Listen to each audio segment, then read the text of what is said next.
Hello বন্ধুগণ, আমার চ্যানেলে সবাইকে স্বাগত। আজকে আমি আপনাদেরকে দুটো রেসিপি করে দেখাবো। একটা মশলা পপকর্ন, আরেকটা বিহারের ফেমাস, গরমের দিনে ওরা প্রত্যেক দিন এক গ্লাস করে খায়, ছাতু ড্রিঙ্কস। ভিডিওটা প্রথম থেকে শেষ অবধি দেখার জন্য অনুরোধ রইল। প্রথমে আপনাদেরকে দেখাবো মশলা পপকর্ন। তার জন্য আমি বাজার থেকে দুটো ভুট্টা কিনে নিয়ে এসেছি।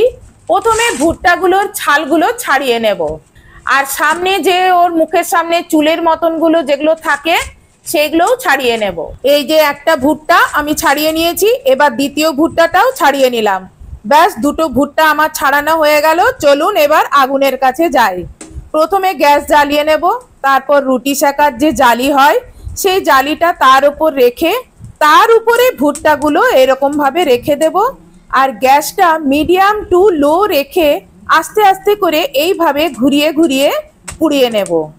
আপনাদের যদি উনুন থাকে তাহলে উনুনে পুড়িয়ে নেবেন।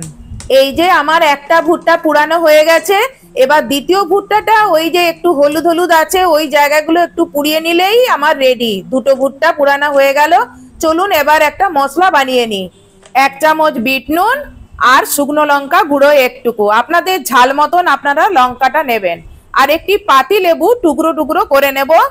এইবার পাতি লেবুটা ওই নুন লঙ্কাটাকে ভালো করে মিশিয়ে নিয়ে সেখানে পাতি লেবুটাকে ডুবিয়ে নেব। ডুবিয়ে আর এই ভুট্টাগুলোর গায়ে এইভাবে ঘষতে থাকবো।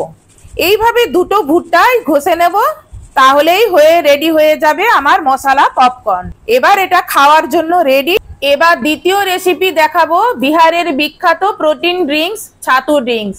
এটা বিহারিরা রোজ সকাল হলে গরমকালে 1 গ্লাস করে খায়।